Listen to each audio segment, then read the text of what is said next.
오늘 말씀의 제목은 하나님의 임재로 인한 거룩과 기대라는 제목으로 말씀 나누기를 원합니다. 우리가 지난주에 창세기 27장과 28장의 초도에서 야곱이 하나님을 받기 위하여서 쟁취하기 위하여서 그의 아버지와 형제를 속였던 것들을 우리가 보았습니다. 그리고 이 속임이 성공했고 형 에서에게 가야 될 하나님의 복이 자신에게 이제 임했습니다. 이제 하나님의 복은 그의 것입니다. 야곱의 것이죠. 그런데 이상하지 않습니까? 왜 하나님의 복을 쟁취하여서 분명히 성공한 자가 도망하고 있을까요? 하나님의 복을 받았다라면 당연히 그의 아비 집에 머물면서 모든 복을 누리는 자로 남아 있어야 되는데 성경에서는 이 야곱이 도망하고 있어요. 형 에서에게 죽임을 당할까 봐 자신의 사랑하는 어머니를 두고 지금 도망하고 있는 것이죠. 다시 말하면 야곱과 리브가가 하나님의 복을 쟁취한 것은 굉장히 비열한 방식입니다. 하나님의 복을 받기 위해서 가족을 둘로 쪼개는 역할을 열심히 했던 사람들이에요. 야곱과 리브가가 이렇게 비열하게 살아가는데 왜 하나님은 징계하지 않으실까요? 그 부분에서도 우리가 오늘 본문에서 그 답이 있습니다. 분명히 하나님께서는 비열하게 살아가는 자들에게 비도덕적인 있어서는 안 될 일들을 행하고 살아가는 자들에게 그냥 간과하시는 그런 하나님이 아니라는 것입니다. 하나님 분명히 정의의 공의의 하나님이세요. 그것이 오늘 본문에서 어떻게 드러나고 있는가, 이것이 굉장히 중요한 것이죠. 오늘 그런 점에서 우리 자신의 삶들을 이 말씀에 야곱이 되어서 우리 자신을 적용하면서 말씀을 봐야 됩니다. 우리가 세상에서 비열한 방식으로 세상의 방식으로 살아가는 것에서 하나님이 정말로 눈 감으실까? 이런 부분에서 말씀을 보지 않고 야곱의 이야기를 읽어나가면 어떤 방법으로든지 내 목적과 결과만 이루면 된다는 식의 논리가 펴집니다.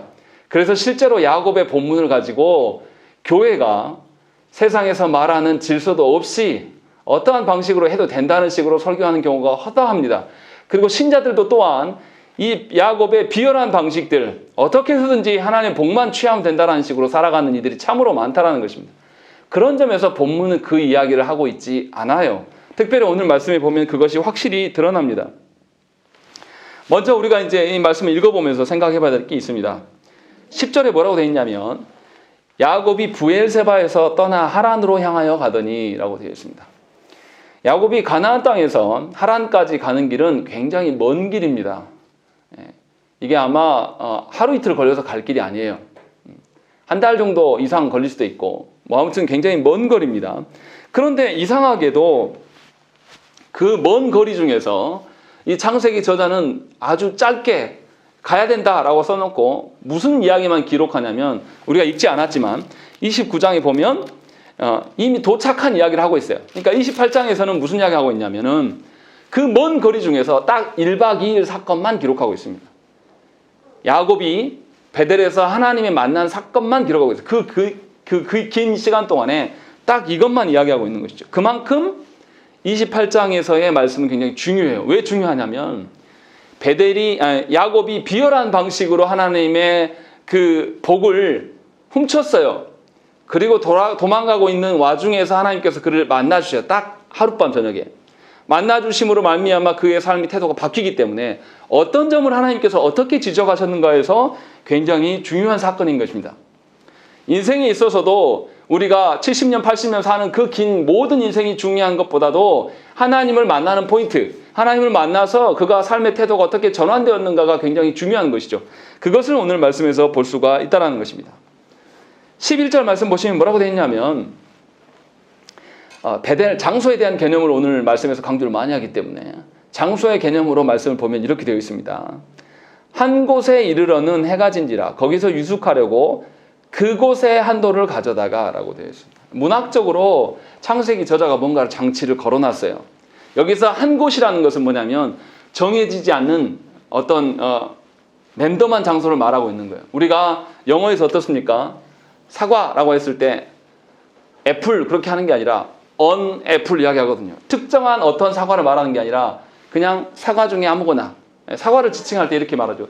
그런데 장소를 이야기할 때 11절 중반에서는 그곳에 한도를 가져다가 라고 하면서 그곳이라고 특정한 장소를 이렇게 꼬집어 있는 거예요. 다시 말하면 뭐냐면 야곱이 어떤 본인이 하나님을 만날 장소를 계획하고 그것을 알고 그 자리에 간 게 아니라 그냥 가는 도중에 하나님께서 그를 만나줬어요. 그래서 그 장소가 특별해집니다. 그래서 창세기 저자는 한 곳에서 시작했다가 그곳으로 명칭을 바꿔요. 그리고 뒤에 가서는 그곳의 이름을 베델이라고 아예 정하는 것이죠. 그러니까 지금 10절과 11절에서 강조되는 것은 뭐냐면 그 긴 여정 가운데 하나님을 만난 하룻밤 저녁의 사건만을 기록하고 있고 또 하나님 만난 그 장소가 굉장히 특별하기 때문에 특별해진 이유가 뭐냐? 하나님을 만난 곳이기 때문에 그렇다라는 것을 지금 강조해서 보여주고 있는 것입니다. 그러니까 지금 창세기 저자는 사람이 살아가는 데 있어서 가장 중요한 것이 하나님을 만남이다 라고 이야기하는 거예요. 하나님을 만나는 것이 얼마나 중요한 것인가, 그것을 시간적으로 또 장소적으로 강조해서 보여주는 것이 10절과 11절의 말씀이에요. 그래서 가나안 땅에서부터 하란까지의 그 긴 여정 가운데 모든 사건을 다 침묵해요. 말하지 않아요. 그런데 하나님 만난 사건, 그 기간에 대해서는 특별하게 더 강조하고 있는 것이고 하나님 만난 장소라는 것을 굉장히 강조하는 것이죠. 사람은 어떤 존재입니까? 시공간에 매여 있는 존재예요. 시공간에 매여서 살아가기 때문에 우리가 그것을 인생이라고 이야기를 합니다. 그 중에서 가장 중요한 사건은 하나님을 만난 사건이다. 지금 그렇기 때문에 그 이야기를 특별하게 다루고 있다라고 하는 것이 10절과 11절의 포인트예요. 그러면 이제 하나님께서 야곱을 만나 주셨는데 도대체 야곱을 만나서 어떠한 방식으로 특별한 것인가? 이것을 우리가 이제 살펴야 되겠죠. 12절의 말씀을 한번 읽겠습니다. 12절 읽겠습니다. 시작. 봄에 보내고 사자다리가 땅 위에 서 있는데 그 기대가 하늘에 날고 또 본즉 하나님의 사자들이 그 위에서 오르락내리락 하고. 예, 이 지금 어떤 꿈이 보이냐면 사닥다리가 있는데요. 땅과 하늘을 연결하는 사닥다리예요. 그런데 거기에서 천사들이 오르락 내리락 한 것을 봤다고 되어 있습니다. 이게 도대체 무슨 의미일까요? 이것에 대해서 이 사건에 대해서 굉장히 신비적으로 막 해석하는 분들이 굉장히 많아요. 그런데 이것을 명확하게 해석해 주신 분이 있습니다. 예수님께서 요한복음 1장 51절 말씀에 이 구절을 인용해서 말씀하셔요. 뭐라고 하냐면 또 이르시되 진실로 진실로 너희에게 이르노니 하늘이 열리고 하나님이 사자들이 인자 위에 오르락 내리락 하는 것을 보리라 하시니라 라고 되어 있습니다. 똑같은 구절의 형태를 갖고 있죠. 그런데 오늘 본문의 12절은 사닥다리를 타고 오르락 내리락 했다고 되어 있는데 요한복음 1장 51절 말씀 보면 인자 위에, 예수 그리스도 위에서 오르락 내리락 할 것이다 라고 이야기하는 거예요. 그래서 예수님께서 어떨 때 이 말을 하고 계시냐면 나다나엘에게 하나님의 언약이 확실히 이루어져서 구원이 있을 것이라는 것을 강조하기 위해서 이렇게 말씀하셨어요. 즉 예수님께서 하늘과 성부와 이 땅에 타락한 이 인류를 연결해 주시는 사닥다리가 되신다라는 것을 보여주기 위하여서 그 말씀을 하고 계시는 거예요. 다시 말하면 예수 그리스도를 말미암아서 성부 하나님과 죄인인 우리가 관계가 회복되어지고 참 안식을 누릴 수 있게 된 그 사건들이 예수님 때에 성취될 것이다라는 것을 예수님이 요한복음에서 말씀하고 있는 것입니다. 다시 말하면 지금 12절, 오늘 본문에서 12절에서 강조되는 것은 뭐냐면 하나님께서 아담에게부터 타락한 아담에게 바로 언약하신 것이 무엇입니까? 여자의 후손이 와서 뱀의 머리를 짓밟고 회복하게 될 것을 약속하셨는데 그런 방식으로 구원은 하나님께 속한 것이다 라는 것을 지금 야곱에게 보여주고 있는 것입니다. 그래서 13절에 뭐라고 되어 있냐면 하나님의 인재에 대한 언급이 나와요. 13절에 보시면 또 본즉 여호와께서 그 위에 서서 이르시되 나는 여호와니 너의 조부 아브라함의 하나님이요 이삭의 하나님이라. 누가 누워있는 땅을 내가 너와 네 자손에게 주리니 라고 되어 있습니다. 분명히 하나님께서 그 가운데 계신다라는 것. 그러니까 그 사닥다리가 있고 난 뒤에 이 땅에 사는 타락한 야곱이 하나님을 보게 된 것이에요.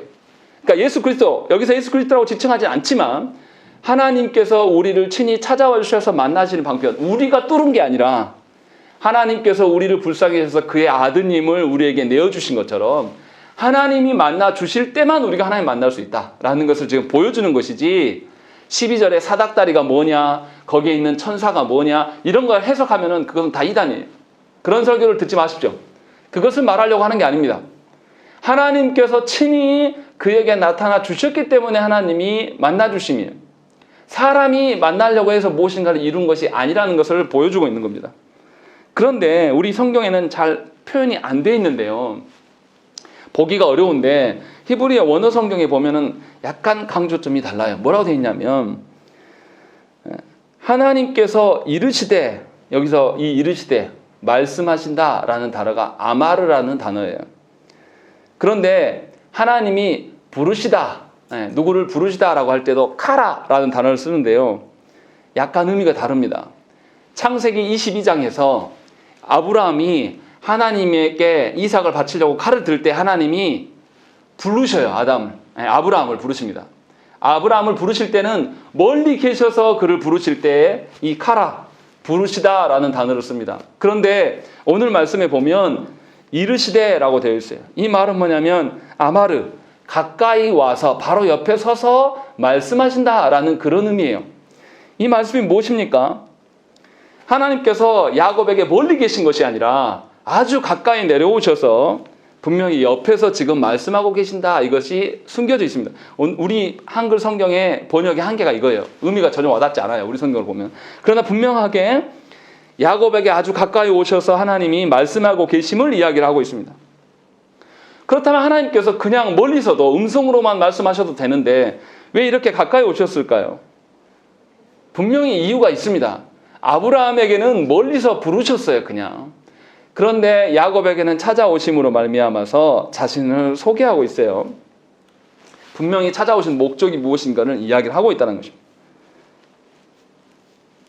하나님께서 좀 이상한 부분이 있어요. 분명히 야곱이 또 리브가가 비열한 방식으로 하나님의 복을 도둑질했단 말이에요. 야비한 방식으로. 그런데 하나님께서 왜 그 형제와 그 또 아비를 속인 일에 대해서 왜 침묵하실까? 왜 한마디도 안 하실까?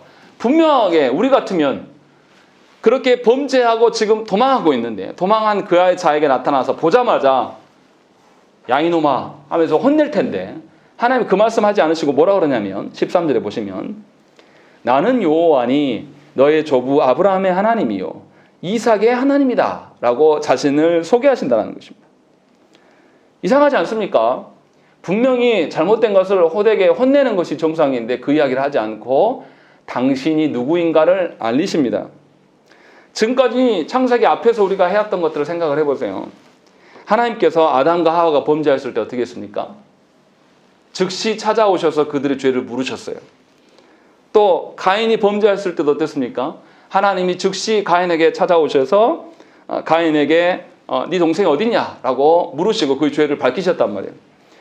또 바벨탑 사건들에 대해 사람들이 하나님을 향해서 탑을 쌓자 하나님 어떻게 하십니까? 그들의 죄를 용서치 아니하시고 그들의 언어를 혼잡게 하셨단 말이에요. 즉시 하나님의 심판을 보여주셨단 말이죠. 그뿐만이 아닙니다.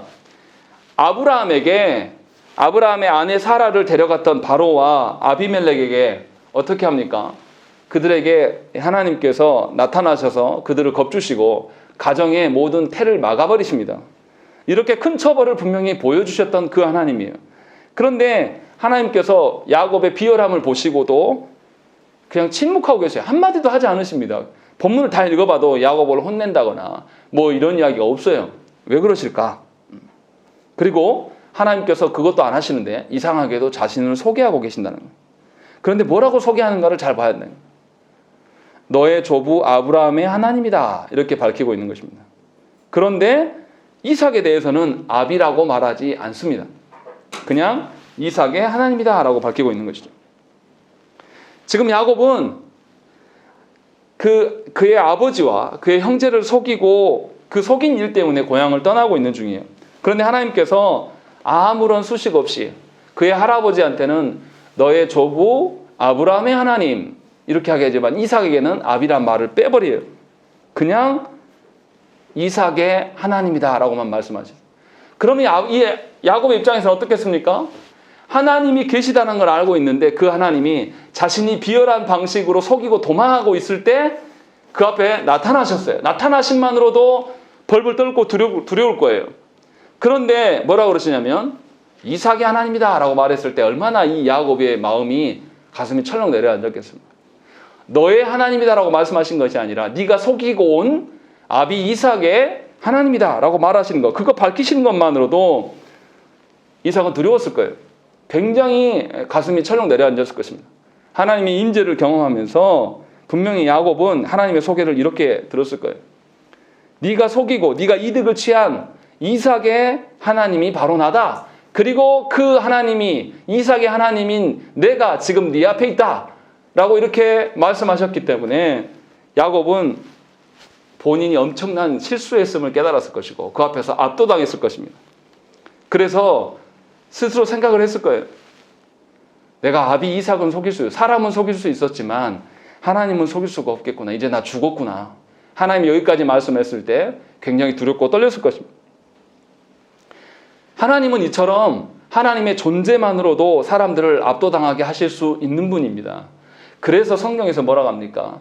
하나님의 거룩하심 앞에서 사람이 나가면 어떻게 됩니까? 죽는다고 하는 거예요. 자신의 죄악의 어떠함이 밝혀지고 다 여실히 드러나니까 죽을 수밖에 없는 거예요. 비유가 될는지 모르겠지만 제가 영광에서 어렸을 때 살았을 때 이 겨울이 되면 어떻게 되냐면 막 찬바람에 하고 얼굴도 세수도 막 제대로 안 해가지고 막 다 막 버짐 피고 막 이게 손도 막 쩍쩍 갈라진단 말이에요. 피가 나와요 막 손에서. 그렇게 초등학교 살았는데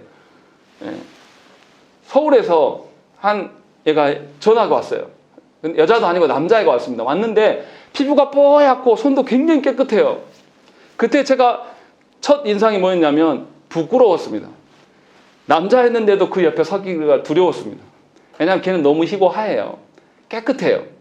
근데 제 자신을 보니까 너무 까맣고 막 버짐도 많이 피어있고 이것을 그때야 깨달은 거예요. 그 전에는 친구들하고 놀면서 아무런 의식 없이 살았는데 너무나 깨끗하고 그런 아이를 딱 만나게 되니까 아 나랑 너무 다르네 라는 것을, 물론 이제 그 친구도 거기에 적응하면서 뭐 1년 뒤에는 우리랑 똑같아졌지만 그런 식으로 거룩한 자 앞에 서게 되면 우리는 분명하게 우리의 차이를 발견하게 되는 것입니다. 이삭 앞에 하나님께서 나타나셔서 다른 말씀을 하시지 않으셔도, 하나님이 처벌의 말씀을 하지 않으셔도 하나님의 임재하심만으로도 모든 피조물은 자신의 존재의 한계를 바로 확인할 수밖에 없는 것입니다. 이것이 하나님의 임재의 두려움이에요. 그래서 하나님의 임재만으로도 야곱은 충분히 자신의 범죄를 기억하고 압대당했을 것이 틀림이 없습니다. 그래서 야곱이 16절에서 뭐라고 합니까? 16절에 야곱이 잠에 깨어 이르되 여호와께서 과연 여기 계시거늘 내가 알지 못하였도다 라고 이야기합니다. 하나님께서 특별한 어떤 하늘에만 계신 것이 아니라 내가 있는 이 땅, 죄인인 내가 이 머무는 이 땅에도 하나님이 계시네 라는 것을 깨달아요. 아 그러면 내가 아버지 이삭을 속일 때, 형 에서를 속여서 내가 그렇게 행할 때도 그곳에서 하나님 계셨겠네? 라는 생각이 들 수밖에 없는 것이죠. 그래서 야곱은 두려워 떠는 것이에요.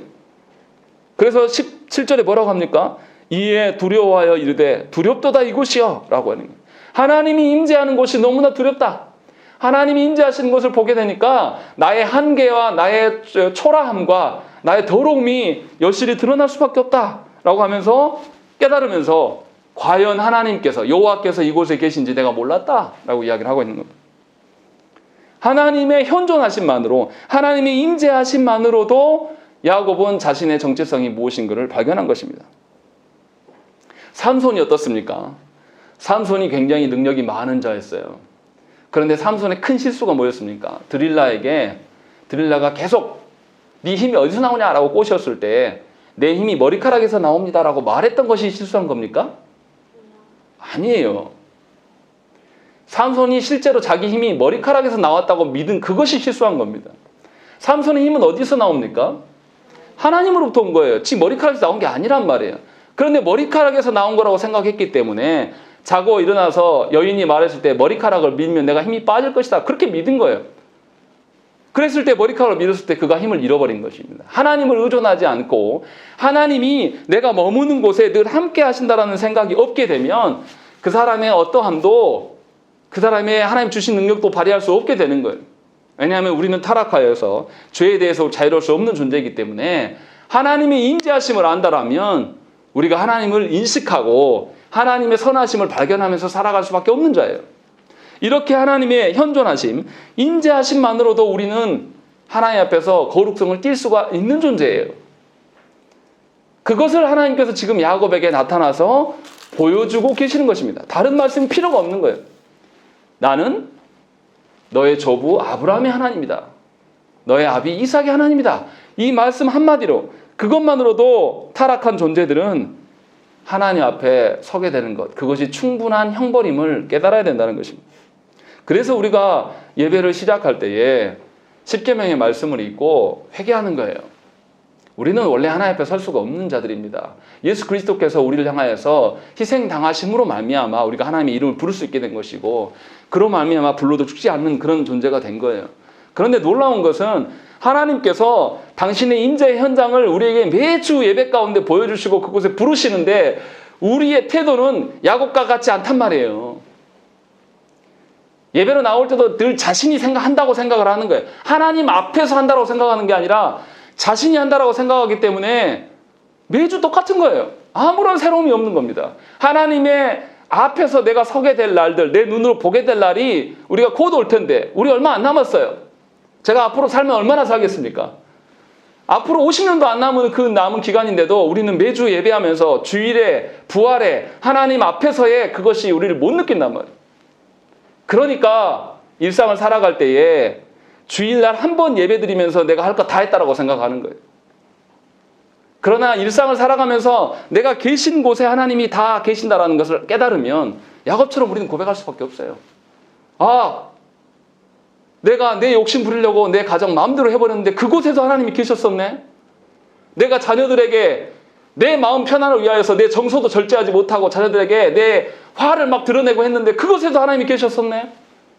내가 이웃과 살아가면서 더 많은 돌보기 위해서 그 사람을 속이고 사기쳤던 그 현장에도 하나님이 계셨었네 라는 것을 안다면은 우리가 하나님 앞에 어떻게 고개를 빳빳이 들고 주일날 예배로 나옵니까?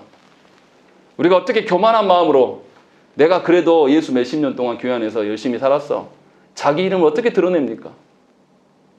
하나님의 임재의 의미를 조금만이라도 안다라면 우리가 어떻게 주 앞에 우리 이름 걸고 설 수가 있습니까? 그럴 수 없는 거예요. 하나님이 지금 야곱의 이것을 보여주고 있는 것입니다. 야곱이 얼마나 충격에 빠졌겠습니까? 하나님이 나와 함께 계시고 있음을, 하나님의 현존에 대해서 이 야곱이 전혀 의식하는 바가 없었어요. 무지했다라는 것입니다. 그래서 그가 너무 놀라고 두려워했어요. 분명히 야곱은 그렇게 생각했을 거예요. 내 힘과 능력으로 저 형 에서를 속이고 아비만 속이면 하나님의 복은 다 나의 것이다 라고 이렇게 생각해서 그 일들을 그냥 비열하게 행동했습니다. 그리고 나서도 아무런 양심의 가책을 느끼지 않았어요. 리브가 역시도 마찬가지예요. 그러니까 리브가도 하나님의 공의나 정의를 모르는 여자인 거죠. 그냥 자기 욕망에 차 있는 그런 방식으로 서 있는 거예요. 하나님의 복이 하나님으로부터 오는 것이니까 당연히 하나님의 성품을 닮은 것 아니겠습니까? 하나님께서 우리에게 주시는 복이라는 것은 하나님의 거룩하심과 하나님의 공의로우심, 그 형태를 그대로 띠고 있는 거예요. 그렇기 때문에 하나님의 복을 누리며 살아가는 우리들이 하나님의 정의와 공의를 세워가는 것은 너무나 당연한 거예요. 그런데 어찌된 영문인지 한국 교회가 하나님의 복을 담지하고 있다는 교회가 세상의 질서도 따르지 않고 지키지 않아요. 그러면서 정부가 우리를 탄압한다라고 거짓말을 한단 말이에요. 정부가 예배 못 드리게 했습니까? 그렇게 한 거 아니잖아요. 방역을 잘 지키라고. 지금 교회에서 얼마나 많은 확진자들이 쏟아져 나옵니까? 그런데 교회들이 회개하지 않아요. 하나님을 닮은 사람이라면 하나님의 정의를 세우는 거 당연한 겁니다. 야비라고 비열한 방식으로 그렇게 설 수가 없어요. 왜냐하면 우리는 하나님 앞에 서게 될 날이 곧 오기 때문에. 지금 야곱에게 그것을 보여주는 거예요. 그러니까 야곱이 하나님의 임재하심만으로도 자신의 더럽고 추악함을 발견하게 되고 회개할 수밖에 없는 겁니다. 그것을 보여주고 있는 거예요. 다시 말하면 하나님의 복은 야곱의 손에 달려있는 것이 아니에요. 하나님의 복은 여러분들이 어떻게 하느냐에 달려있는 것이 아니란 말이에요. 순전히 하나님의 손에 달려있는 겁니다. 교만하여서 우리 손에 달려있다고 생각을 하는 겁니다. 그래서 기도해야 될 때인데 기도하는 것이 아니라 열심히 인생의 일들에 매진하는 거예요. 돈 버는 일에, 자녀들 돌아보는 일에 내가 그것을 내 손으로 힘을 뿌리고 그렇게 하면 하나님의 복이 임할 것이다라고요? 착각하시면 안 된다는 것입니다. 하나님이 돌보아 주시지 않으면 우리는 존재할 수가 없어요. 하나님의 복이라는 것은 그런 성질의 것이란 말이에요. 그래서 우리가 하나님 앞에 아무것도 속일 수가 없습니다. 분명히 우리가 하나님 앞에서 살아가는 존재임을 분명히 알아야 돼요. 하나님 앞에서 살아가는 자들이라면 죄에 대해서 어떻게 하겠습니까? 극렬하게 반응할 수밖에 없는 거예요. 내가 가정에서의 생활, 내가 일터에서의 생활, 내가 친구들을 만났을 때도 다 하나님 앞에서 살아가는 거라는 걸 안다라면 우리가 죄에 대해서 어떻게 묵과할 수 있습니까? 아무렇지도 않게 내가 원하는 대로 살아갈 수가 있겠습니까? 그럴 수가 없는 것이죠. 정말로 하나님은 우리를 과거부터 우리와 함께 계셨어요. 우리가 하나님의 임재를 계속 무시하고 내 마음대로 살아가는 그 현장 속에서도 늘 하나님은 우리와 함께 하시면서 우리를 버리지 않기 위해서 보존하셨다는 것입니다. 그런데 우리가 그걸 못 느끼는 거죠. 그러나 하나님께서는 어떻게 하십니까? 우리 안에 누구를 내주게 하십니까? 성령 하나님을 여러분들의 마음 중심 안에 늘 계시도록 명령하셨어요. 그래서 그 성령님이 우리 양심을 계속 찌르신단 말이에요. 우리가 몰라서 죄를 짓습니까? 다 알아요. 아는데 그냥 죄 짓고 싶은 거죠. 성령께서 우리 안에 내가 이러면 안 되는데 내가 하나님께 괴로울수록 하나님께 나아가서 하나님께 의존하면서 하나님께 구해야 될 때인데 모르는 사람이 어디 있습니까? 다 알아요. 그런데 그 잠 좀 줄이는 거 싫은 거죠. 그리고 와서 기도하는 거 내 뜻대로 안 되거든요. 괴로운 거예요. 그 괴로움을 견디기 싫으니까, 마주하기 싫으니까 안 하는 겁니다. 그렇게 우리가 살아간단 말이에요. 도대체 우리가 하나님의 임재를 상정하고 살아가는 자들인가를 돌아봐야 된단 말이에요. 놀라운 점은 하나님께서 어떻게 합니까? 하나님의 임재로 말미암아 그를 회개케 하신 것만 아니라 계속 지키고 계세요. 그런데 놀라운 것은 아브라함과 이삭은 하나님의 임재에 대해서 결코 충격을 받거나 두려워하지 않았습니다. 하나님의 현존하심, 하나님의 임재하심을 당연한 것으로 받아들였던 사람이에요. 그런데 야곱은 하나님의 임재에 대해서 이제야 깨달은 거예요. 그러니까 그의 부모들이 바르게 가르치지 않았다는 것이죠. 분명히 이삭은 어려서부터 하나님의 임재를 경험했던 사람이에요. 그래서 하나님이 나타났을 때도 놀라지 않아요. 그러나 분명히 야곱은 이제서 깨닫고 아는 거예요. 그래서 아까 읽었던 17절 말씀에서도 하나님이 이곳에 계셔서 두렵다라고 이제야 깨닫게 된 것입니다. 그러니까 신자는 하나님의 임재, 하나님께서 자신이 거하는 어느 곳에도 함께 계심을 분명히 알아야 됩니다. 그것을 염두에 두고 살아가는 자예요. 내가 말하는 말 한마디, 내가 행동하는 행동 하나, 내가 내 마음을 어느 곳에서 평안을 누리는 건가, 그 마음 중심까지도 하나님 다 아신단 말이에요. 그러니까 헛되고 거짓된 방식으로 세상에서 누리는 것들을 다 누리면서 살려고 하면서 그것에서 다 이루어야지 내 직성이 풀리는 것은 여전히 여러분들이 하나님의 임재를, 하나님을 무시하는 거예요. 별로 고르지 않는 겁니다. 하나님 안 계셔도 내가 지금 내가 돈 버는 데에서는 하나님 안 계실 거야. 내가 자녀를 키울 때는 하나님 안 계실 거야. 이렇게 우리가 인정하는 거예요. 내 삶에서 하나님의 어떠함이 어디가 드러납니까? 내가 무엇을 이루라는 뜻이 아니에요. 하나님이 드러내 보이시겠다라고 약속하셨어요. 그러면 그거에 우리가 순응만 하면 되는 거죠.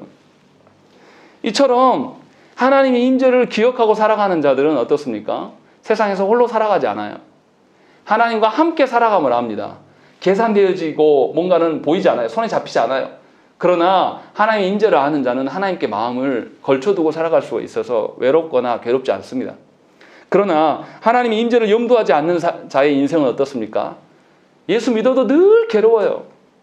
돈이 없으면 돈이 없어서 힘들고, 또 건강이 안 좋으면 건강 때문에 힘들고, 자녀가 나를 힘들게 하면 자녀 때문에 힘들고, 전부 힘든 것 투성이에요.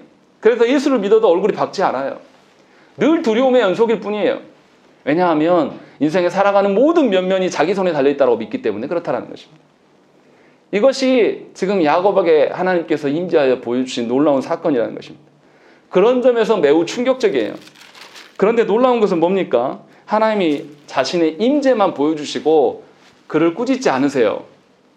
우리에게도 그렇지 않습니까? 우리가 하나님의 임재를 계속 외면하며 내 마음대로 내 방식대로 살아가는데도 그렇게 수십 년간 교회 안에 머물러 있었음에도 불구하고 하나님이 한 번도 꾸짖지 않으셨단 말이에요. 그리고 무슨 말씀만 하십니까? 14절 15절 말씀 한번 읽어보시겠습니다. 읽겠습니다. 시작. 내 자손이 땅에 띠를 찢어요.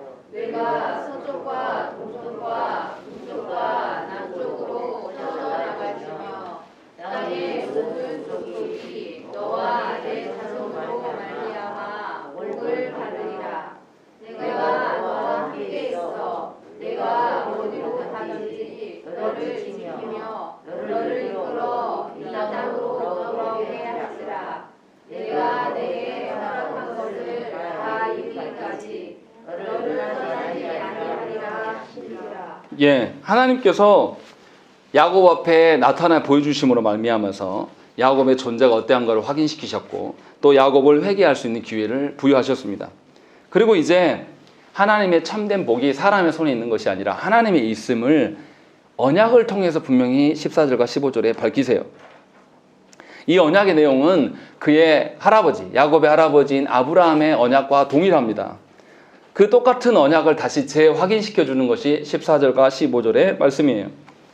그래서 뭐라 그러냐면 14절에서도 모든 족속이 너와 네 자손으로 말미암아 복을 받으리라 라고 이야기를 하고 있는 거예요. 아브라함에게 했던 이야기 똑같은 것이죠. 이것을 다시 확인해 주는 거예요.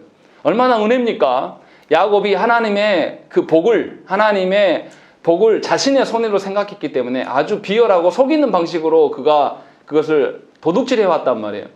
그런 자에게 하나님이 나타나서 뭐라 그러냐면 너와 네 자손으로 말미암아 모든 세상이 하나님의 복을 보게 될 것이다 라고 했을 때 이 말 들었을 때 야곱이 어떻겠습니까? 아, 내가 하나님의 언약을 믿은 것이 아니었구나. 내가 하나님의 언약을 믿고 신뢰한 것이 아니라 내 마음대로 망나니처럼 내가 속이고 살았네. 우리 가정의 평화를 내가 깨뜨렸구나. 우리 가정의 화목을 내가 깨뜨려 놓고 자기가 깨뜨려 놓고 누구 핑계 됩니까? 남 탓하는 거예요. 에서 형이 그냥 그래서 그런 거야.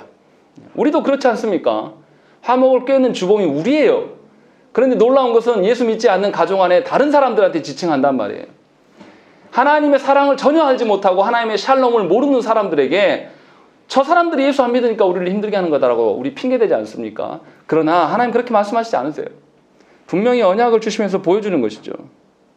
그래서 야곱이 어땠습니까? 지금까지 살아올 때 하나님의 복을 얻는 일에 급급했어요.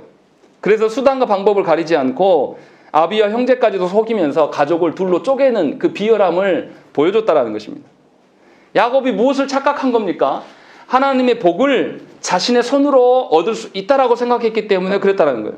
무엇인가 대가를 본인이 수고해서 얻을 수 있다라고 생각을 한 겁니다. 그런데 하나님께서는 하나님의 복은 네가 수고해서 얻는 게 아니라 하나님이 너에게 주시는 것이다라고 말씀하는 거예요. 그래서 14절과 15절에 보면 계속해서 뭐가 나오냐면 하나님이 하신다, 하나님이 하신다는 이야기 계속 나오는 거예요. 야곱 네가 열심히 해서 수고해서 이것을 얻어라 이렇게 말씀하지 않아요. 하나님 언약한 것을 다 이루겠다라고 이야기를 하시는 거예요. 그것을 분명하게 보여주는 것이 14절과 15절의 말씀이에요. 얼마나 놀랍습니까? 아브라함에게 하나님께서 자손의 약속을 할 때 아브라함은 이미 결혼한 상태였어요. 그런데 지금 야곱은 언제 지금 약속을 하십니까? 아직 배우자도 없는 상태인데도 자손에 대한 약속을 하고 있어요. 그것도 비열한 방식으로 살아온 자에게. 하나님의 복은 네 손에 달려있는 것이 아니라 내가 줄 것이기 때문에 너무나 확정적인 것이다 라고 이야기를 하고 계신다는 말이에요. 다시 말하면 하나님께서 여러분을 부르셨고 여러분의 인생에 대해서 어떻게 이뤄갈 것인가의 모든 것을 하나님이 책임져 주시겠다라는 거예요. 그렇게 해서 우리에게 언약을 주시고 말씀을 주신 거란 말이에요. 그런데 우리는 놀랍도록 어떻게 하냐면 하나님이 주실 것들에 대해서 하나님에게 부여받는 것이다 라고 생각하는 것이 아니라 마치 내 손에 달려있는 것처럼 세상살이를 하는 거예요. 우리 자녀의 잘됨도 부모인 내가 좋은 학원에 보내주고 경제적으로 뒷받침해줘야지 되는 것처럼 생각해요. 그래서 못해주면 부모들이 어떻습니까? 막 슬퍼해요. 눈물바람 하는 겁니다. 뭘 안 믿는 겁니까? 하나님이 그 자녀를 양육하신다는 것을 안 믿는 겁니다. 그래서 못해준 것만 생각나는 거예요. 그거는 인간적인 육신의 사랑일 뿐입니다. 하나님이 부여해서 주신 부모로서의 역할을 아무것도 안 한 겁니다. 그래서 자녀를 여전히 자기 손에서 못 놓는 겁니다. 하나님이 우리에게 자녀를 주실 때는 하나님의 그 약속하에서 하나님께서 책임져 주시겠다 하고 우리에게 맡기신 거예요. 우리는 무슨 일만 하면 되는 거냐면 하나님이 너를 돌보신다는 것을 그걸 가르치면 되는 거예요. 우리가 할 부모의 역할은 그게 전부입니다. 그런데 어떻게 된 일인지 예수 믿는 부모들도 세상의 부모들과 하나도 차이가 없어요. 하나님께 맡겨드리며 이거는 내 자녀가 아니라 하나님의 자녀입니다라고 하는 인정하는 모습이 드러나지 않아요. 그래서 자녀들이 예수 믿지 않고 세상 가운데 있어도 놀라지 않습니다. 부모들. 왜 그렇습니까? 하나님의 언약에 대한 하나님의 언약을 하나님이 이루신다는 생각이 전혀 없어요. 예수 잘못 믿은 겁니다. 분명히 오늘 본문에서 그 이야기를 보여주고 있는 거예요. 15절에 뭐라고 합니까? 내가 너와 함께 있겠다. 네가 어디로 가든지 너를 지키겠다. 너를 이끌겠다. 너를 돌아오게 하겠다. 또 네가 허락한 것을 이루기까지 너를 떠나지 않겠다. 누가요? 하나님이 주어예요. 하나님이 계속 반복해서 내가 주어다. 내가 한다라는 것을 보여주고 있는 겁니다. 하나님은 한 번도 우리에게 언약을 맡겨두신 적이 없어요. 우리보다 이루라고. 우리보다 니네가 노력해서 수고해서 뭔가를 하나님의 언약을 이루라고 말씀하시지 않는단 말이에요. 분명히 하나님께서 다 이루심을 우리에게 보여주시고 하나님께서 이루시기 때문에 하나님이 이루실 것들을 소망으로 갖고 살아가라는 거예요. 예수 믿는 사람들의 기대와 소망은 하나님의 손에 달려있는 거예요. 여러분들이 무엇인가를 많이 이뤄내고 여러분들의 자녀들이 뭔가를 엄청나게 이뤄내면 마치 여러분들의 이뤄낸 것처럼 여러분 착각해서 자랑하고 그래서 엄치나 얼마나 자랑합니까? 자기 자녀가 조금만 잘났으면 기고만장해요. 그 자녀가 하나님 앞에서 어떤 자녀인가는 생각지도 않으면서 자기 자녀의 직업이 무엇이고 재산이 얼마가 되고 무슨 차를 타고 다니고 자랑하느라고 너무나 바빠요. 그 모습 보면 한심스럽습니다. 하나님이 주신 사랑을 전혀 모르는구나. 하나님이 주신 사랑을 자녀들에게 하나도 베풀지 않았구나. 그 자녀가 어떻게 하나님을 알 수 있겠습니까? 정말 믿음 없는 부모 만나가지고 하나님의 어떠함을 가정 안에서 전혀 볼 수 없는 상태로 살아온 거예요. 야곱처럼요. 그 자녀가 세상에서 잘 되면 부모 앞에 순종하고 들어올 것 같습니까?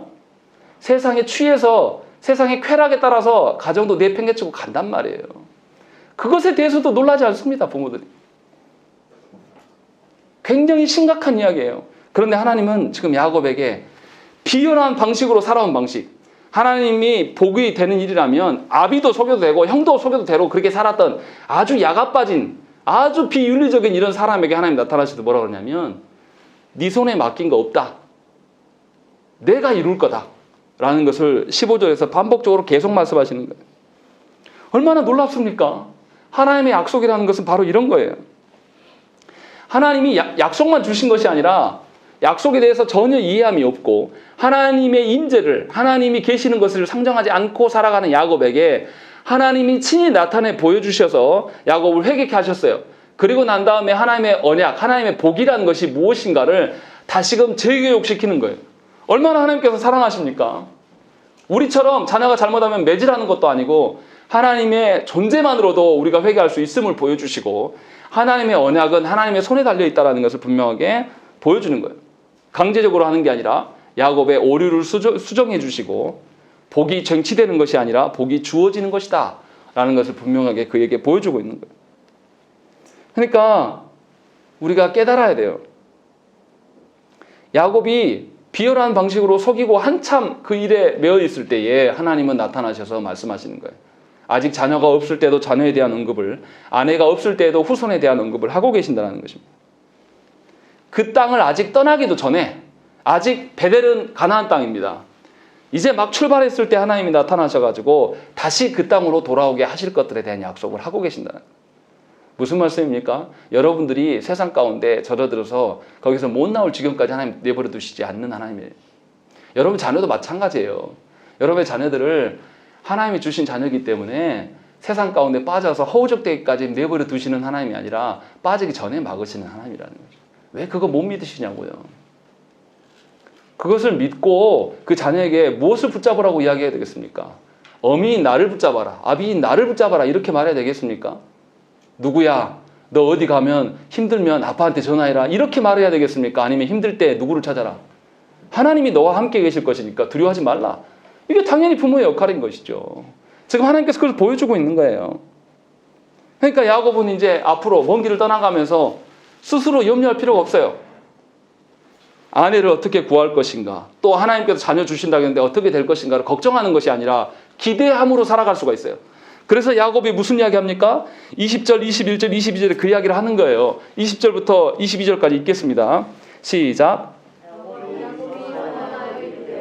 하나님이 나와 함께 계셔서 내가 하나님을 위해서 나를 지키시고 먹을 떡과 입을 옷을 주시어 내가 평안히 아버지 집으로 돌아가게 하시면 여호와께서 나의 하나님이 되실 것이요 내가 기둥으로 세운 주께서 내게 주신 모든 것에서 10분의 1을 내가 반드시 하나님께 드리겠나이다 하였더라. 예, 하나님이 약속해 주셨어요. 약속하시면서 하나님이 이루시겠다고 했단 말이에요. 그 말씀을 듣고 나니까 이제 야곱이 깨달은 겁니다. 아, 하나님이 늘 나와 함께 계셨구나. 회개했어요. 회개하고 하나님의 언약이, 하나님의 복이 내 손에 달리는 게 하나님께 달려있구나는 걸 깨달은 거예요. 그래서 이제 뭐 하냐면 자기가 비고 잤던 그 돌을 반드시 세워서 거기에다 기름을 붓습니다. 기름을 붓겠다는 건 뭐냐면 깨끗하게, 거룩하게 하겠다는 거예요. 이제는 내 방식이 아니라 하나님이 원하시는 방식대로 내 살아가겠노라고 하면서 기념비를 세우는 거예요. 그래서 그 땅을 베들로 지칭해요. 그렇게 이 야곱이 지칭함으로 말미암아 후손들이 뭘 봅니까? 우리 조상 야곱이 이곳에서 하나님을 만났다 라면서 야곱 후손들에게 교육의 터가 되는 거예요. 지명을 만들면서. 이것이 뭐 종교 행위다라고 아니다라고 중요한 게 아니라 하나님 앞에 변화된 사람의 태도예요. 그리고 나서 20절부터 22절까지 무슨 이야기 합니까? 하나님께 서원하였다라고 되는 거예요. 서원이 뭡니까? 이제는 하나님께 구별되어서 내가 어떻게 거룩된 방식으로 살아가겠다라는 것을 약속하는 것이 서원이에요. 그래서 이제는 하나님의 언약을 붙들고 살겠습니다라고 이야기를 하는 거예요. 언제까지요? 다시 이 땅에 돌아올 때까지 하나님의 선하심을 붙들고 살겠습니다라고 말하고 있는 거예요. 그런데 21절이 약간 오해가 됩니다. 21절에 뭐라고 되어 있냐면 내가 평안히 아버지 집으로 돌아오게 하시오면 여호와께서 나의 하나님이 되실 것이다. 마치 조건절처럼 보인단 말이에요. 하나님이 나 다 돌아오게 하면 내가 그때서 당신을 내 하나님으로 인정할게요. 이렇게 보여줄 수가 있습니다. 근데 그 말이 아니에요. 성경에서 서원하는 방식들을 다 생각을 해보세요. 서원은 어떻게 해요? 하나님께 내가 구별된 삶을 살겠다고 약속하는 거예요. 근데 그 구별된 삶에 대한 조건들이 있어요. 소원하는 자들이 머리를 자르지 말고 뭐 독주를 마시지 말고 시체를 만지지 말라 뭐 이런 식의 어떤 그런 방식들이 있습니다. 그것에 대한 조건절로 붙은 거예요. 다시 말하면 하나님 이렇게 이뤄 주셔야지만 나의 하나님이 되신다는 것이 아니라 내가 가는 곳곳마다 나의 하나님 되심을 내가 깨닫겠다라고 그렇게 지금 이야기하고 있는 거예요. 그러니까 이제 야곱이 인생이 어떻겠습니까? 이제 가는 곳마다 하나님이 나의 하나님 되심을 그가 경험하고 누릴 수가 있게 된 거예요. 그러니까 내가 이제 아버지 집을 떠나서 낯선 타향의 길로 가게 되고 그 외삼촌 라반의 집에서 무려 20년간이나 그렇게 살지는 몰랐겠지만 그 가는 길, 가서 다시 돌아오는 그 모든 여정 가운데 홀로 가는 것이 아니라 이제는 이 야곱이 하나님과 함께 감을 경험하게 되는 거예요. 그래서 라반의 집에 가서도 뭐합니까? 일하면서도 하나님께 계속 물어요. 이제는 하나님과 동행하는 삶을 사는 거예요. 하나님 분명히 약속하셨을 때 뭐라고 했습니까? 다시금 네가 이 땅에 돌아올 때까지 너와 함께 하시겠다라는 것을 약속하셨기 때문에 그 받은 것을 믿고 내가 이제는 내 인생이 내 마음대로 사는 것, 내 손에 달려있는 인생이 아니라 하나님이 이끄시는 인생이기 때문에 이제 잠에서 깨어서 오늘부터 살아갈 때에 하나님이 이루시는 것을 보는 그 기대감으로 내가 살겠습니다라고 말하는 것이 지금 오늘 말씀의 내용이라는 것입니다. 그래서 오늘 말씀의 제목이 그거예요. 하나님의 임재하심으로 말미암아 우리가 회개할 수가 있고 하나님의 임재하심으로 말미암아 거룩해질 수가 있는 거예요. 그 거룩해진 자가 어떻게 합니까? 기대하는 인생을 사는 거예요. 하나님의 약속을 이루실 거기 때문에. 하나님의 약속이 나에게만 이루어지는 것이 아니라 내 자녀에게도 이루어질 거란 말이에요. 하나님이 저 자녀를 주실 때도 하나님의 약속을 이루기 위해서 주셨기 때문에 내 자녀가 말씀 안에서 말씀으로 말미암아 세워져 가고 하나님 나라를 소망하면서 이 땅에 살아가는 것을 이제 보겠다는 거예요. 그러니까 자녀를 양육하는 것이 괴롭고 힘든 일이 아니에요. 저 자녀를 통하여서 하나님께서 하나님의 임재하심과 역사하심을 보여주는 증거로 주신 거란 말이에요. 그럼 자녀를 보면서 우리가 분노할 이유가 뭐가 있습니까? 자녀가 내 뜻대로 안 되어서 그걸 못 참아가지고 분노하면서 이게 훈육인지 화풀이하는지 구분하지 못하는 일들이 왜 있어요? 하나님의 언약을 안 믿기 때문에 자녀들을 바라볼 때 내 뜻대로 내 원하는 만큼이 자녀들에게 이루어져야지만 직성이 풀리기 때문에 그런 방식으로 자녀를 바라보기 때문에 화가 나는 겁니다. 하나님의 언약이 저 자녀에게 일어날 것이다. 하나님의 언약이 내 직장에서 일어날 것이다. 하나님의 언약이 내가 거니는 이 사회에서, 광주 땅에서, 대한민국에서 이루어질 것이다 라는 소망으로 살아간다면 예수 믿는 사람들의 인생이 완전히 달라질 수밖에 없는 거예요. 기대하는 삶을 산다니까요. 늙어져 가서 힘이 없고 연약해서 아이고 나는 이제 아무것도 할 수... 그게 아니라 하나님의 언약은 누구에게 달렸어요? 하나님의 손에 달리는 거예요. 여러분들의 손에 달리는 게 아니란 말이에요. 하나님의 손에 달려있기 때문에 내 뜻대로 안 되는 것이 당연한 거예요. 오히려 내 뜻이 아니라 하나님의 뜻이 실현되는 것 때문에 기뻐할 수 있어야죠. 기대하는 삶을 살아야죠. 하나님이 그래서 지금 나타나셔서 베델이라는 그 지명을 주시고 베델이 이스라엘 역사 가운데 계속 의미 있는 땅으로 계속 드러난 이유가 무엇입니까? 바로 그런 원리예요. 그것을 보여주심인 거죠. 그러니까 이제 야곱은 어떻습니까? 홀로 살아가는 인생이 이제 아니에요. 하나님과 동행하면서 하나님의 언약이 성취되는 것을 보는 인생이 되는 겁니다. 그래서 야곱이 그의 인생 가운데 하나님께 완전히 맡겨진 인생으로서 살아가게 되는 것이에요. 이제는 야곱은 하나님을 조종하려고 들지 않을 것입니다. 여러분들 어떻습니까? 우리의 양식의 근원, 우리의 생명의 근원이 다 여러분들의 손에 달려 있습니까? 여러분들 먹고 사는 문제가 여러분들의 손에 다 달려 있는 것입니까? 직장 일이 하나님을 아는 것보다 더 중요합니까? 우리가 원수를 사랑할 수 있는 사람입니까? 저는 그럴 능력이 못 돼요. 그런데 하나님께서 그렇게 하시겠다고 약속을 하셨기 때문에 믿고 원수 앞에 그냥 서는 겁니다. 왜 그렇게 합니까? 하나님을 두려워하기 때문에, 하나님이 그 영혼을 변화시키고 하나님이 살아나게 하실 것을 믿기 때문에 그렇게 하는 거예요. 그것이 믿음이라고 지금 이야기를 하고 있는 겁니다. 우리가 무엇을 위해서 살아가야 되겠습니까? 우리가 무엇 때문에 우리 인생이 달라질 수 있습니까? 하나님의 임재로 말미암아 우리 인생은 달라질 수 있습니다. 하나님의 심판이 우리에게 무엇인가를 꼭 처벌 내리셔야 돼만 드러나는 심판이 아니에요. 하나님이 우리 가운데 계시는 것만으로도 우리는 이미 심판을 당할 수가 있는 거예요. 그러니까 여러분들은 괴롭게 하고 힘드는 사람들 앞에서 하나님 저 영혼 처벌해서 없애버리십시오라고 기도하지 마시고 하나님이 나타나 주십시오라고 기도하는 것으로 족한 거예요. 하나님, 제가 저 영혼을 용서하지 못해요. 제가 제 영혼을 아직도 저 영혼을 향해서 번전 생각이 납니다. 라고 할 때에 하나님이 나타나 주시기를 구하시면 돼요. 그것으로 모든 것이 충분합니다. 그래서 저와 여러분들이 분명히 하나님 임재 앞에서 두려워하는 자가 되어야 되는 것입니다. 하나님 앞에서 살아가는 일상이 되기를 위해서 하나님께 기도하셔야 돼요. 내가 살아가는 모든 영역, 하나님의 임재를 고대하면서 살아갈 때에 하나님 우리를 그냥 두시겠습니까? 우리를 죽이시겠습니까? 전에는 내 힘과 내 능력으로 내 인생을 지금까지 이끌어 왔어요. 얼마나 힘드셨습니까? 이제는 하나님께서 이끄심을 말씀을 통해서 보여주십니다. 이제 그 손을 좀 놓으세요. 전혀 생각지 못한 방식으로 하나님께서 우리 인생을 새롭게 읽어가실 거예요. 그것을 경험하시라는 거죠. 그래서 하나님의 그 돌보심을 여러분들이 만끽하시면서 사셔야 돼요. 그래서 여러분들이 세상 속에서 세상과 하나 되는 것이 아니라 세상과 구별되는 거룩이 여러분 안에 드러나야 되는 것이고 여러분들의 기대하는 인생이 되어져야 된다는 것입니다. 그것이 신자의 특권이에요. 하나님 그렇게 우리를 부르시고 계신다는 것입니다. 하나님의 임재하심을 위해서 기도하십시다. 하나님의 임재하심으로 우리는 분명히 변화될 것이고 보지 못했던 것을 보게 될 것이고 붙잡지 못했던 것을 붙잡게 될 것입니다. 그리고 여러분들의 사랑하는 그 자녀들을 여러분의 품 안에서 이제 좀 걷어내십시오. 하나님께서 이유가 있으셔서 여러분들의 자녀를 여러분 가정 가운데 두셨음을 아시고 하나님이 양육하시는 자녀를 지켜보시고 그것으로 감사하는 저와 여러분 되시기를 간절히 축원합니다. 함께 기도하겠습니다. 주의 아버지 하나님